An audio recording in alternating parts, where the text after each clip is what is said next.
How do you practice magic when you're tired or sick or burnt out or just annoyed with life? Enter Lazy Witchcraft for Crazy Shitty Days. Inside, learn how to practice simple but effective spells even when you're exhausted or have no more spoons to give. Available wherever you buy books. Moonbeaming listeners save 40% off this fall at quarto.com/campaign/witchcraft.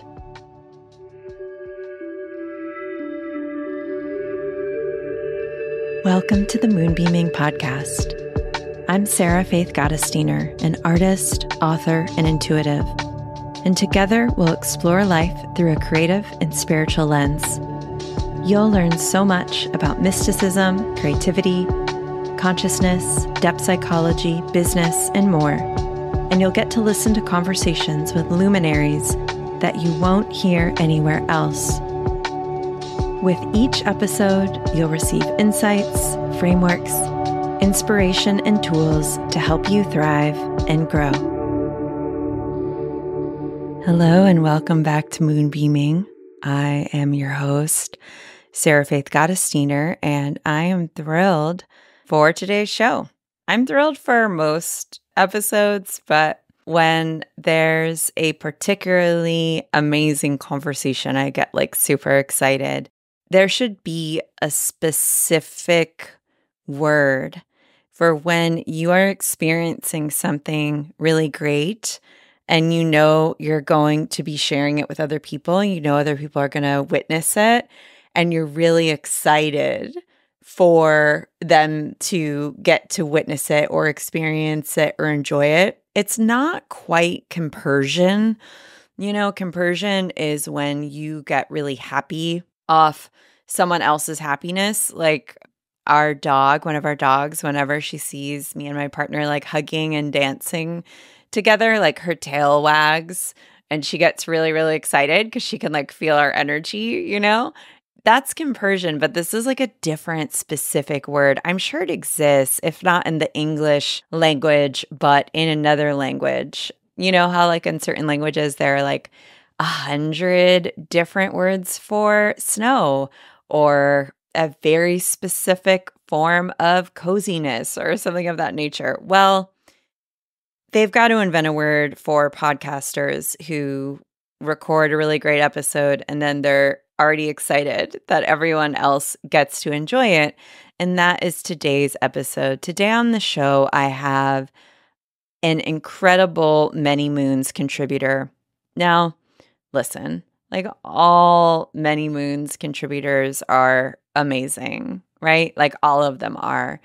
I really, really feel honored and blessed that Many Moons is the only spiritual guide on the market that has contributions from some of the leading thinkers, herbalists, philosophers, creatives, ritualists, astrologers, energy workers, mystics, witches, therapists, breath workers, tarot readers, acupuncturists.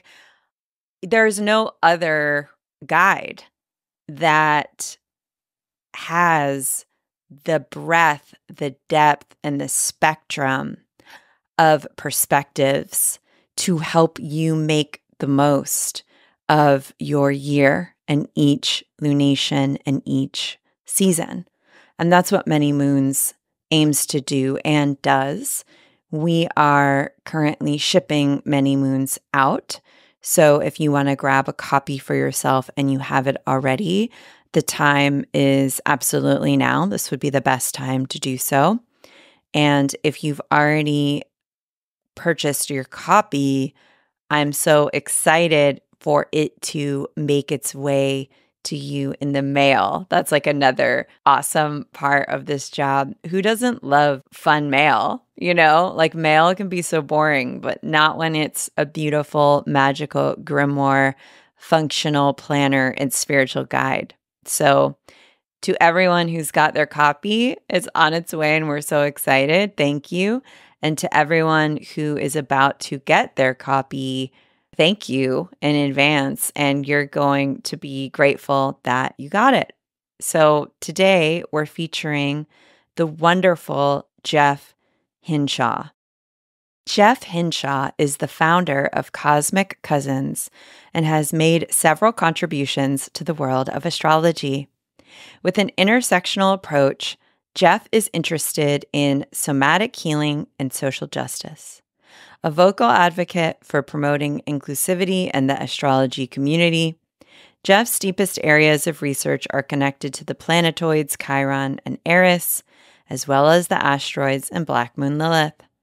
Jeff works one-on-one with clients as a mentor and has shared his knowledge of astrology for nearly a decade through podcasting, social media, Substack, and newsletters. So Jeff's contribution to Many Moons was a very intersectional, multifaceted piece that wove in the asteroids. Jeff has a special interest and expertise in the asteroids. And so I knew that we were definitely going to have an astrology conversation, but we were going to talk about the asteroids because I know very little about the asteroids. My interest was piqued after I read Jeff's Many Moons contribution. And so we did talk about asteroids. We talked about astrology. We talked about some of the transits of the year. We talked about Pluto and Aquarius and other asteroids that are going to be highlighted in 2025. And patrons, you asked Jeff some fantastic questions, and Jeff's answers to your questions is in the portal, is in the Patreon mini-sode for you to check out as well. So we went super deep. Y'all had some like very deep, very incredible suggestions. Everything from reading your child's chart to the length of time, like how old an asteroid is, to how our charts change vis-a-vis transits, and so many other questions. So you're going to want to also listen to that episode as well. And patrons, if that wasn't exciting enough, wait, there's more. There's more excitement. Jeff is giving a workshop to patrons of the Moon Studio of this podcast in November. So that'll all be announced. If it's not announced in the Patreon now, it will be announced very, very soon with the link to that. And if you have thought about becoming a Patreon of the Moon Studio and you haven't yet, this would probably be the time. This is the reason why this podcast exists. Don't know if you know, but podcasts take time, energy, and money. Yes, it's true. They cost money to produce. And this is a very independent podcast, but I pay an editor who is incredible and I pay a production assistant who is incredible. And there's no way I'd be able to do this without your support. So I want to, from the bottom of my heart, I want to thank all the patrons. Your monthly contribution makes this possible. And if you've thought about becoming a supporter, if this podcast has helped you directly in your life as a free resource, if you tune in almost every week and you really enjoy it, then please consider becoming a Patreon. We're probably next year going to shift to more of a membership model, but for now, we're doing a Patreon. And that's what keeps the lights on, so to speak. That's what keeps me in front of this mic I am in front of right now, like literally. And when that support ends, this podcast will end, or I'll have to, find another way. But hopefully that won't happen because you'll be supporting it. So thank you again. And without any further ado, this is this wonderful conversation with Jeff Hinshaw.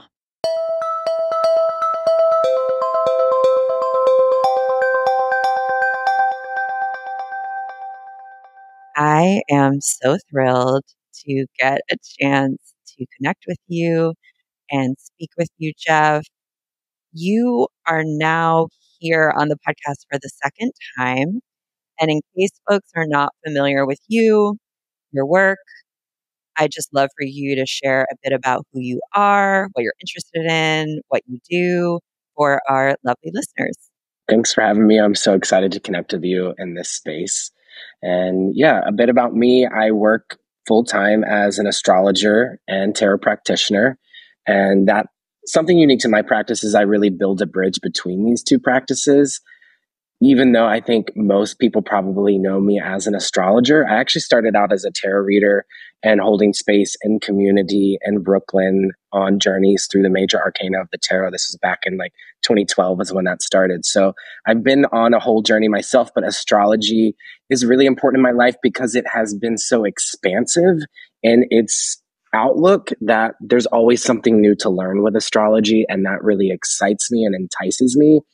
And I love both of these practices just as someone who's interested in ritual and honoring the cycles of nature. It helps ground me back in my body. And so that's something that I also think is unique to my practice that we probably connect on is the relationship that we hold to nature and to our body and how these practices are really centered in our somatic experience of being here. Absolutely. I really relate to you and your practice. You've been such a light and such a trailblazer within the fields, I will say, not just astrology, but the spiritual fields, the healing fields. And I really relate to that expansiveness you named. It's super evident in how you weave in evolutionary astrology, modern astrology, esoteric astrology, your own queerness, your own concepts, your own philosophies. It's been such a delight personally for me to get to know you because I don't know that I've ever shared this publicly, but I think I've shared it with you. Astrology is the modality I struggle with the most. And one of the reasons is because I've had some not so awesome encounters with astrologers saying like pretty damning things about my placements or my chart or relating to astrology and me in this like dogmatic or like really negative kind of way. So like from my heart to yours, thank you. And I was wondering if you have your own kind of ethos or you have your own kind of perspective from which you practice in ways that feel supportive and helpful to you and how astrology itself has helped you expand and evolve and grow. Yeah, I think it's interesting. You're naming something that feels really important is the role that we hold as astrologers, the responsibility that we hold to be. I often think of it as like a doula of the psyche, where you can really plant seeds in someone's psyche that could be dogmatic and are not helpful. So it's important for me as I continue to grow my practice to get really clear on what my messaging is and what my stance is as a queer person. And I think that as we continue to grow in our collective consciousness together, there's more access to astrology now. There's an importance of that too, because I think a lot of queer people are drawn to astrology at this moment in time. And I think just as for me, as from a queer non-binary perspective, astrology has given me vocabulary for the multifaceted nature of who I am. And so I think inherently that's why a lot of queer people are drawn to it. But I think it's also important for us to know the history of astrology and that it hasn't always been queer friendly, and that astrology can also perpetuate any kind of worldview or belief that you have. So it's important for us as astrologers to name what we stand for in tandem to our practice, because it's a tool, and a tool can be in anyone's hands. And that's something I learned during the pandemic. At the beginning of the pandemic, is that I was listening to another astrologer talk and was using the astrology of the moment to support their worldview that felt really out of alignment with me. And so that was sort of a reckoning for me in my own practice to sit with and to really ask myself, okay, am I an astrologer, or is this just one of my tools that I have? Like, who am I?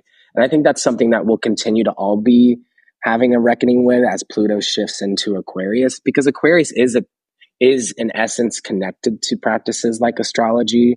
Aquarius gives us a big picture perspective and likes archetypal language. So these practices are going to be going through a dark night of the soul, Pluto, over the next 20 years. And I think it's questions we're all going to have to be asking ourselves as we continue to use these practices. I just want to pick up this thread. You talked about Aquarius, you talked about Pluto and Aquarius.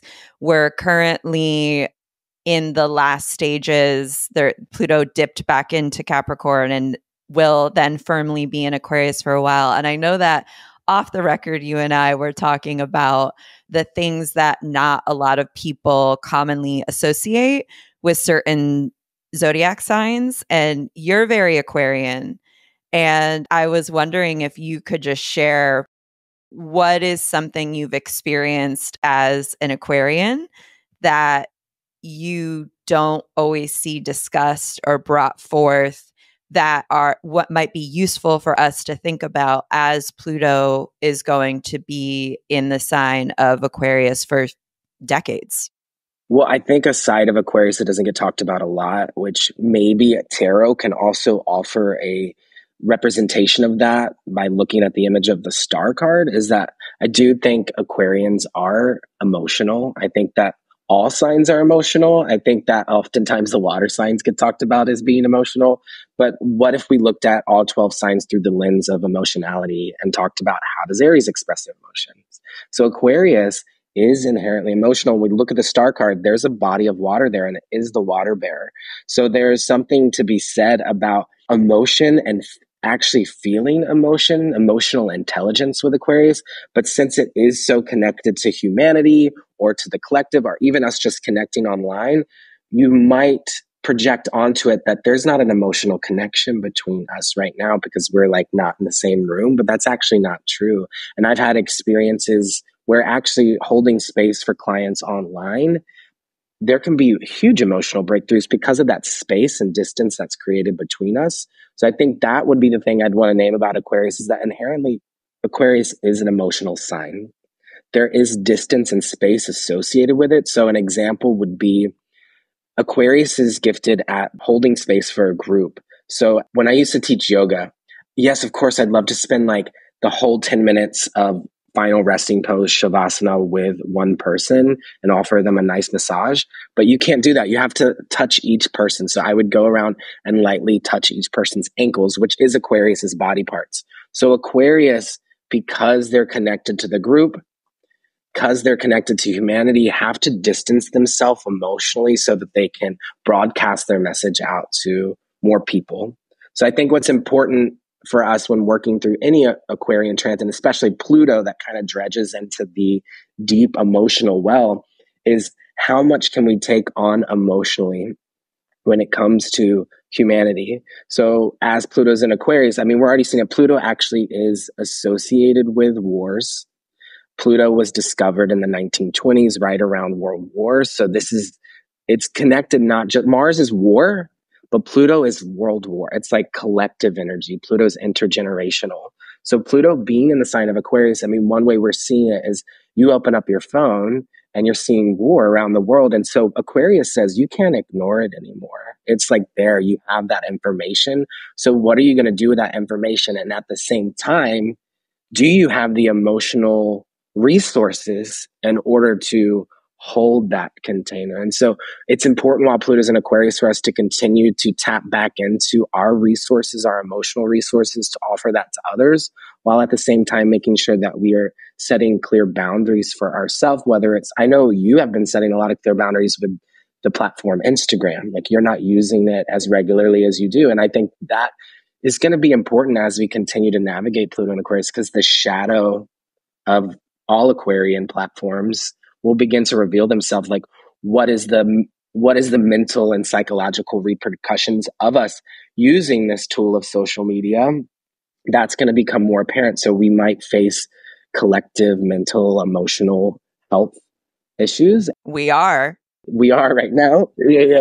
And it's just going to continue to pick up. Yeah, over the next 20 years. This is brilliant. I mean, we're like 10 minutes in and you're all giving us a master class, right? So there's a couple things I want to pick up from that before moving on. One is, I love that you brought up, of course, every sign is emotional. And I want to like blow that out to be like, every sign is sexual. every sign has a relationship with money. Every sign is creative. Every sign wants to shine and be seen. It's not just like, oh, Scorpio and sex, or it's not just, oh, Leo and the spotlight. It's like every single sign has a relationship with the whole and the all. And so we're all experiencing everything in different ways. And I think what I love about Aquarius and an aspect of the archetype of Aquarius is that Aquarius, with that star card, will often take their personal experience. It's not that they are not suffering. It's not that they're not in pain. It's not that they're feeling intense emotion, just like any other sign, but they then transmute it and think about how it applies to the collective. So in that way, I see the star as this great alchemizer and this diffuser, this kind of holographic fractal energy of like, how am I going to funnel and channel what I have experienced into something greater for whoever needs to hear that message, whoever needs to, like I also think of Aquarius and technology and meme language and culture, and one of them, which is like, I don't know who needs to hear this, but drink some water, or I don't know who need, and it's like often very specific, and you're like, damn. I think of that as like that person is sharing because something occurred to them or they went through something, and then they want to then meet other people where they are. And the other thing you brought up that I think is super important that I've been reflecting on so much, which is Pluto and Aquarius. I just want to underscore that. Sameness is not safety. And we've really equated like, oh, this person has to have the exact same everything as me, the exact same political viewpoint, the exact same take on they have to behave in the same way, and then I'll be safe. We have to agree completely. And I think what we have to move out of is understanding where difference and diversity and our responsibility to secure ourselves and to find safety in ourselves through our nervous system, Aquarius, in our bodies, so that we can handle generative conflict. I think Aquarius understands that. Aquarius is like, of course, we're not going to be the exact same. When I think about nature, every single aloe vera plant does not look the same, does not grow in the same ways, does not necessarily need the same things. And Aquarius respects that. And I see that space as Aquarius allowing, like I love that quote by Prentice Hempel, which is something I'm going to paraphrase it.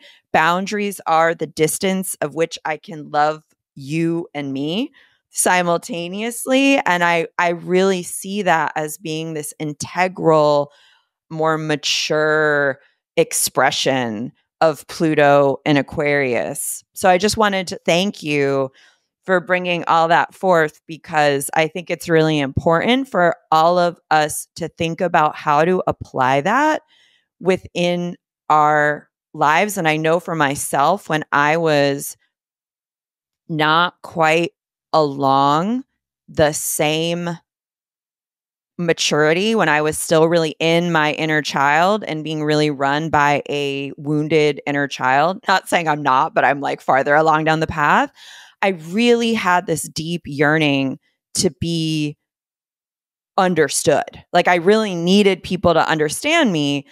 And I see and that feels very like, we could say, unhealed Leo, maybe. And then I'm thinking about Aquarius at the polarity. And Aquarius is like, I don't need you to understand me. I need you to respect me. I need you to listen to me. Really listen. I need you to hold space for me. Like Aquarius, and I think that's very mature. And I think that's what a lot of us are going to be dealing with, both personally, interpersonally, and collectively. Yeah. And I think you naming Leo, I think that's important too, is like Pluto's entering Aquarius. So of course those individuals who have strong Aquarian signatures in their chart will be experiencing this Pluto transit, but also Leo, we're looking at you too. And I think that's also feels like in some ways like death to celebrity culture is Pluto and Aquarius across from Leo. You named some of the shadow of Aquarius, which I think Pluto being in the sign dredges up the shadow. And that is the safety of like everyone being the same.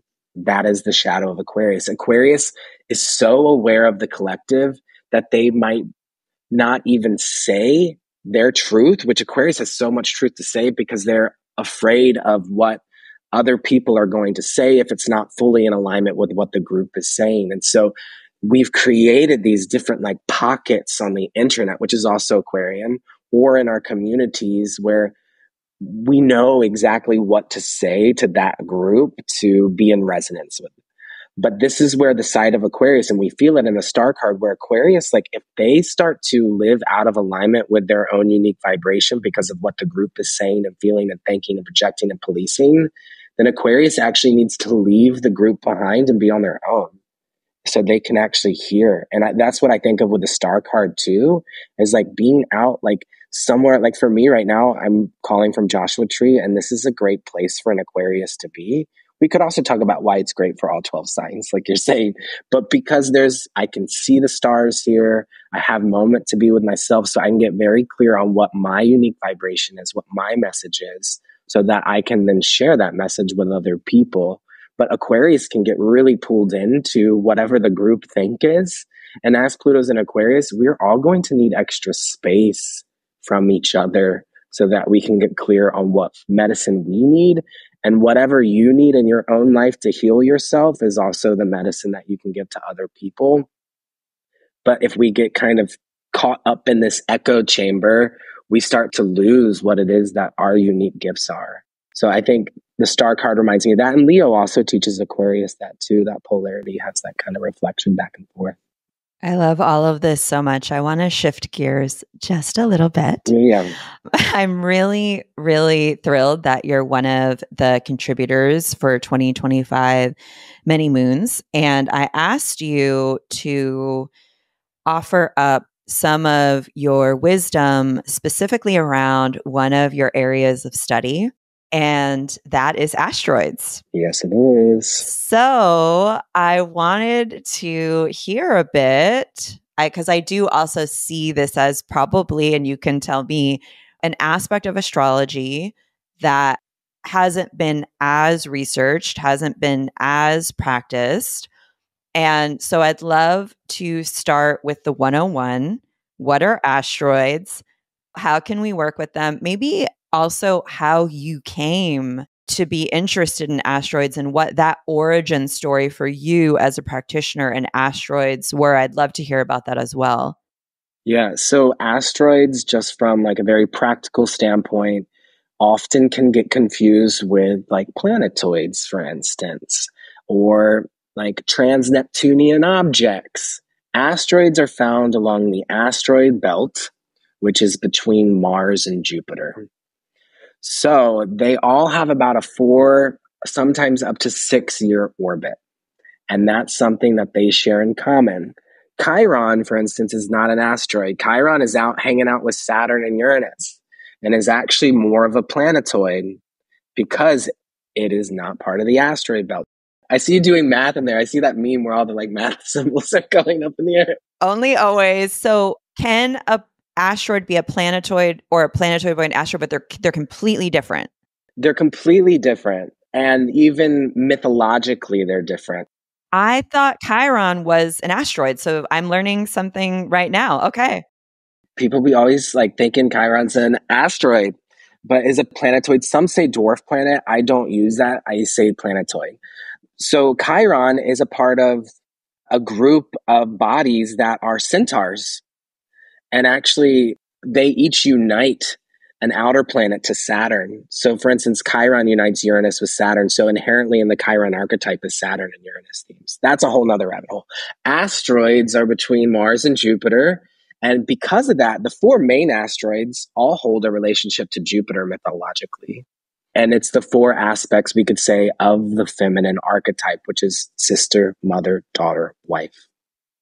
So I like working with the asteroids because they bring a gender balance to the often very patriarchal planets. And I also just resonate with the asteroids as an artist, as a creative, as a mystic, as a healer, as a queer person, I think that the asteroids offer us vocabulary around these themes. They are a bit more nuanced and esoteric, so they're not for everyone, and I acknowledge that. Like, not everyone is going to resonate with their themes or even want to talk about them because they might be a little bit more detailed. But I got into asteroids because, well, one, it was available in the software that I use. So I turned them on. And when I turned them on, they just spoke to me immediately. And particularly, they're prominently placed in my chart. And when I say prominently, I mean, if you have an asteroid conjunct your sun or your moon or your rising, or if it completes like a fire grand trine or something, like they'll just turn something on in the chart where you're like, things click into place. And I find they really resonate with people who are more artistic, more intuitive, working around the themes of the asteroids, which we could explore today if we wanted to. But you do have, I looked at you, I took a little peek at your chart, and I'm excited because we're actually going to do an asteroid reading later this week, I think. And your asteroids are quite prominently placed. I'm not surprised. So we'll talk about it at some point, or we could talk about it now if you want. Well, what I do want to ask, I don't want to turn this into a reading for me. I want this to be of service to the listener. Yeah. But what I do want to talk about is, I want to blow out this idea of asteroids as details or nuance or subtle. Can you share a little bit more about your interpretation around that? And let's just say how it might apply to placement. Let's just say, for ease, it's conjunct someone's sun. Which you do have an asteroid conjunct your sun. Did you know? No. Yeah, you do. So the reason I'm using the word nuanced and like detailed is because I believe the asteroids, and from my relationship that I've built with working with them astrologically, as they are really allies to help us navigate the bigger planetary transits. So, for instance, a lot of astrologers weren't talking about this, but the asteroid part of it, but something that most astrologers were talking about was the Saturn-Pluto conjunction in 2020. Which happens every 36 years. It happened at 21 degrees of Capricorn. Saturn and Pluto, when they align, they're associated with epidemics, pandemics, wars. I remember hearing that and hearing it was coming up, and I was like, that's not how I use astrology. I use it for like self-reflection and inspiring ritual. And then the pandemic happened. And I was like, oh, okay, there's something here that I need to pay attention to. Astrology is also way bigger than just our own personal experiences. But what the reason I'm bringing that up is because on that day of the Saturn-Pluto conjunction at 21 degrees of Capricorn was also an asteroid. And it was Ceres, the mother of losing her daughter Persephone to the underworld. And so she is the reason why we have winter. She's connected to transforming grief through nurturance, through healing, through connection to the land, through honoring the cycles. So not everyone's talking about Ceres, but she's here as an ally to help us navigate that, and brought a lot of awareness to mothers, to parents, to health, to the importance of listening to the wisdom of your own intuition when it comes to your body. So she is offering additional context that might be a little bit more nuanced for like the mass mind. Although I'm the asteroid's messenger. So when I'm talking about that transit, Saturn and Pluto, it's so patriarchal and intense that really we need some feminine energy to come in, which the asteroids are connecting us to the different facets of the feminine to help us navigate. And it also often will offer more context to conjunctions and placements in a chart. So it's unique to my own practice. It's not traditional astrology, which I've learned from traditional astrology, but as an Aquarius and also with a Virgo moon, Virgo is also deeply connected to the asteroids because Ceres is the harvester. It's like the glyph is a harvesting tool. So a lot of the themes are kind of Virgoan, but I also think it's kind of Aquarian because they're kind of cosmic and like a little out there and breaking boundaries and systems.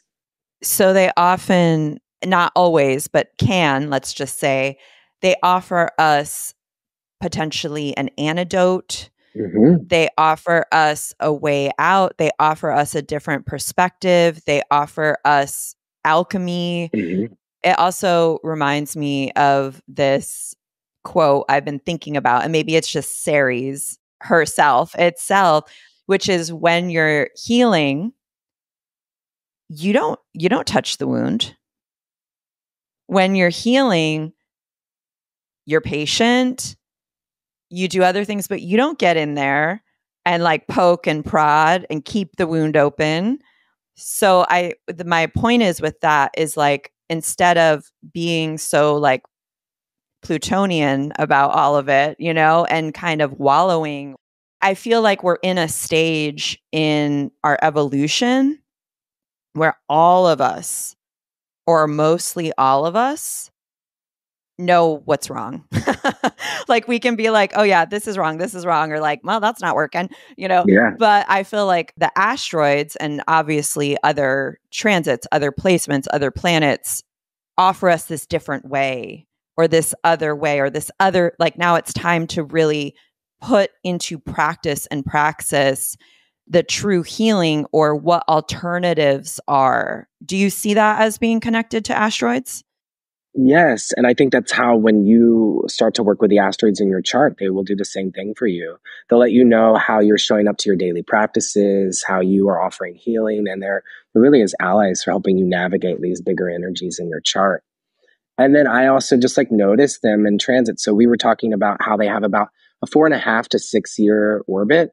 Well, what was 4.5 years ago? That was actually when the conjunction was Saturn and Pluto. Ceres is back in Capricorn right now. And as Pluto is finishing its time in Capricorn, Ceres is transiting the same point it was at the start of the pandemic. So for me, that unlocks for me, oh, Pluto finishing its time in Capricorn is also somehow bringing up a storyline around COVID-19 because of that conjunction. And Ceres is making a return 4.5 years later to that point. So it does add, and there's so much to the asteroids, and I particularly pay attention to them and study them. So if anyone is interested in learning about the asteroids in their chart, I would encourage you to book a session with me, because I'll be able to really connect you to them. I love that so much. We're going to get into more asteroid talk in our private Patreon podcast edition of this. But before we close, I did want to ask you, because I asked you to do a kind of sneak peek in 2025, and in your piece for Many Moons, you did touch upon some of the larger themes, what we might be encountering, thinking about, experiencing. This episode is airing still firmly in 2024, but at the end of 2024. So obviously, we know that astrology doesn't always completely predict the future, but having done all of this research and having done, all of this compiling, could you just share with our listeners some of the opportunities that maybe one or two of the asteroids next year can kind of help us with, or some of the themes that might be on deck, or some of the antidotes that might be available to us in parts of 2025? Yeah. So the asteroid and the transit that I'm most looking forward to in 2025 is actually Pallas. Is going to be in Aquarius for most of the year. And so Pallas is about discernment and wisdom, and is connected to pattern recognition. And so Pallas is going to be hanging out with Pluto. So Pallas is going to help me understand how to navigate the Pluto transit. And so Pallas is about communication, sharing information, utilizing your ability to recognize the patterns in the larger cycle. So Pallas is connected to like astrologers, like a lot of like I have Pallas on my midheaven. So practices like astrology feel very helpful, but Pallas will be in Aquarius most of 2025 because she'll station retrograde there. So yeah, that's a little sneak peek. I mean, I could go in deeper, but maybe we'll leave it for the private podcast. I love that you do the private podcast. Well, for our supporters. So I already have like so many questions for you that we can just riff off. Jeff, my dear, you are a gift. You are a blessing to this planet, to this universe. You are a blessing. You are a gift to the planets, to the planetoids, to the asteroids. Yes. Can you please let us know how folks can support your work, the different levels, where people can find you in 2024, 2025, and hopefully beyond? Let us know, please. Yeah. In 2024, right now, my offerings are more one-on-one, as in readings, or if you want to book a mentorship with me, I do 6-month mentorships where we meet every other week for 6 months.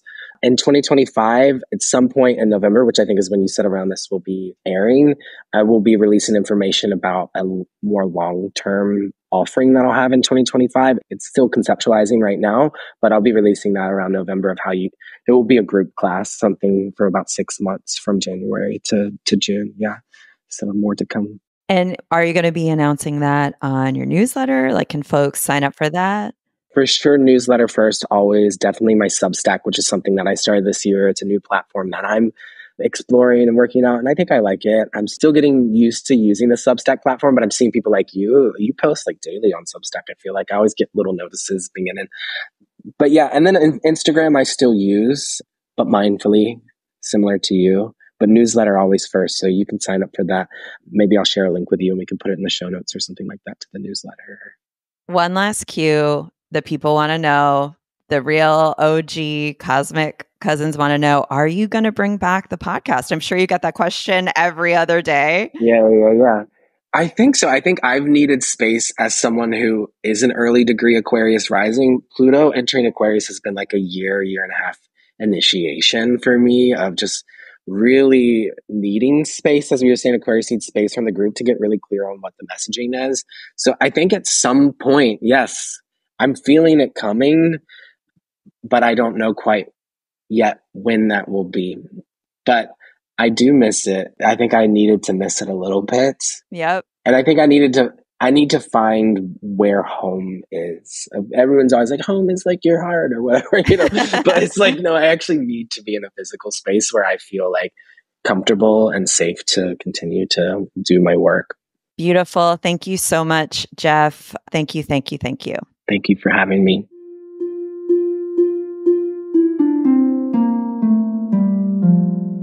Okay, friends, I know you enjoyed this conversation because I enjoyed it. The other thing I wanted to mention is patrons.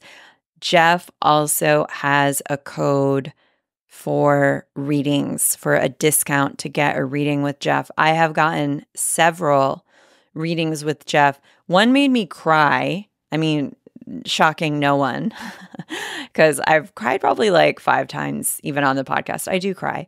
I'm a crier. But one made me cry. It was so healing. Jeff has such a healing presence. And the other was fascinating and right on the money. Jeff did an asteroid reading with me recently. So I highly recommend working with Jeff, either in a reading capacity or a longer mentorship capacity. He does those as well. So that's what I've got. Support Jeff. Check out your chart. Check out what asteroids are there. And I'll see y'all in the Patreon portal and next week. Bye for now. Moonbeaming is a Moon Studio production. It is edited by the wonderful Amelia Ruby at Softer Sounds, and theme music is by Melissa Caitlin Carter of Making Audio Magic. Hire them both for all your audio and podcast needs. Thank you so much for tuning in. We're always looking for aligned sponsors. So if you are a business or creative who'd like to sponsor an episode or two, reach out. If you love this podcast, please consider joining our membership to support it, sharing on social media, passing it along to friends, or leaving us a 5-star review. We'd appreciate it so much, and we appreciate you. Thanks for being here.